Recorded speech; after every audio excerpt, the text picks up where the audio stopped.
Bom, essa questão 116, ela vai falar a respeito do funcionamento das geladeiras, né. E a primeira coisa que nós aprendemos na escola, quando a gente inicia o estudo da termologia, é o conceito de calor. Calor é uma forma de energia que flui espontaneamente do corpo mais quente para o corpo mais frio. Mas parece que a geladeira, ela meio que viola esse princípio. Por quê? Ela faz o seguinte, ó, aqui dentro geralmente está uma temperatura mais baixa que a temperatura aqui fora.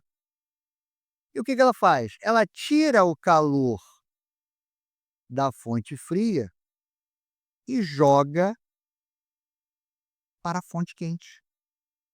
Parece que ela viola, né, algum princípio da termodinâmica, mas veja que o texto do Enem, ele explica isso. Olha o que ele fala aqui no início. O calor não flui espontaneamente de uma fonte fria para a fonte quente, mas em um refrigerador, às custas de realização de um trabalho externo sobre o gás, isso é possível. Ou seja, o que a geladeira faz não é um processo espontâneo. Você paga a sua conta de luz para que isso aconteça. Ou seja, o que que a máquina vai fazer? Ela vai fazer um trabalho sobre o gás, para que esse processo de retirar o calor da fonte fria e jogar para a fonte quente seja possível, tá?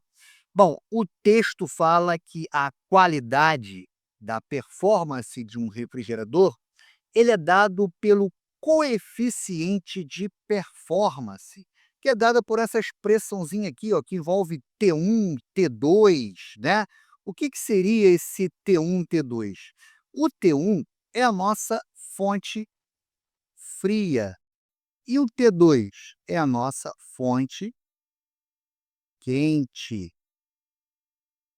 Temos de novo fonte fria. Vamos lembrar daquela definiçãozinha. Calor é uma forma de energia, mas que para fluir, ela precisa de uma condição básica. Tem que existir uma diferença de temperatura. Você tem que ter uma fonte quente e uma fonte fria para que o calor flua e de forma espontânea, ela vai do corpo mais quente para o corpo mais frio. O segredo desse coeficiente de performance é justamente essa diferença de temperatura. Quanto maior for essa diferença de temperatura, maior é a eficiência do aparelho, certo? Alex, mas o que é isso? Fonte fria, fonte quente, aonde que isso está localizado dentro da geladeira? Então vamos analisar. Quando você pega uma geladeira, a fonte fria é justamente o interior do refrigerador, ou mais especificamente, o freezer, que é a parte de cima da geladeira, né? É lá que vai encontrar a nossa fonte fria, a nossa temperatura T1. O que acontece? Você tem circulando por esse aparelho um gás refrigerante que passa por uma serpentina chamada de evaporador dentro da geladeira. Como o gás está a uma temperatura menor que os alimentos, ele vai absorver o calor do interior, mantendo os itens gelados. Então, o que que vai acontecer? Dentro desse aparelho, você tem um líquido refrigerante que está fluindo. A temperatura aqui é a temperatura da fonte fria, que o nosso texto vai informar que é menos 10 graus Celsius. E com essa temperatura, o calor que está no interior da geladeira começa a passar para cá. Esse calor, então, ele é retirado de dentro da geladeira. Alex, e a fonte quente? A fonte quente é justamente o meio ambiente, é a cozinha, especificamente o ar que circula atrás ou ao redor do aparelho. Então, após absorver o calor lá de dentro e ser comprimido, o gás ele fica extremamente quente e passa por uma outra serpentina chamada de condensador, geralmente localizado na parte de trás da geladeira, e lá ele libera o calor para o ar da cozinha. Então, o compressor, ele pega, aumenta a temperatura, vamos supor que a temperatura aqui, ó, chegou na casa dos 43 graus Celsius. Aqui fora, atrás da geladeira, está uma temperatura de 20, e como existe uma diferença de temperatura, o calor vai fluir espontaneamente para a região de menor temperatura, ou seja, você consegue retirar o calor de dentro, passando ele para o lado de fora, certo? Bom, e o que que o Enem pede nessa questão? Ele fala o seguinte: olha, suponha o funcionamento de um refrigerador doméstico que apresenta um COP de 5 e temperatura da fonte fria de menos 10 graus Celsius, a temperatura do gás no dissipador de calor. Ou seja, ele quer, deixa eu limpar aqui, ele quer justamente a temperatura aqui, ó, no dissipador. No momento que ele vai dissipar o calor, quanto que vale essa temperatura aqui, ó? A gente sabe que aqui a temperatura T1 é menos 10. Quanto vale a temperatura T2? Então, vamos pensar o seguinte: como nós estamos trabalhando com uma fórmula científica, nós temos que usar uma escala científica.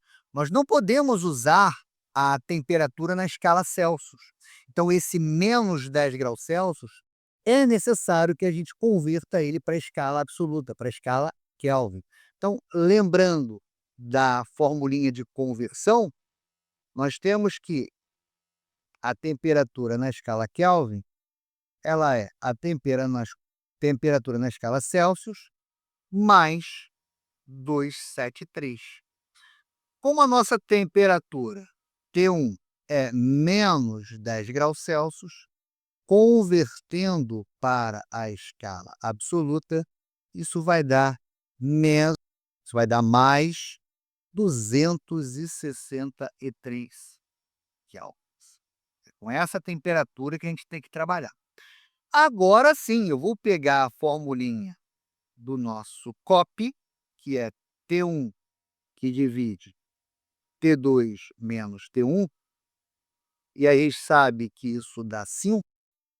Nós vamos desenvolver isso aqui, né? Vai ficar T1 igual a 5, que multiplica T2 menos T1, aplicando a distributiva 5 T2 menos 5 T1. Passando o T1 para o outro lado, vai ficar assim, ó, T1 mais 5 T1 igual a 5 T2. 6 T1 igual a 5 T2. Quem é o nosso T2? 6 vezes T1 sobre 5. Basta agora a gente substituir os valores, né? Quem é o nosso T1? O nosso T1 é 263. Então vai ficar T2 igual a 1578 dividido por 5. T2 vai dar 315,6 Kelvin. Olhando as nossas opções, né? A opção que mais se aproxima, como pede o texto, 316, letra B.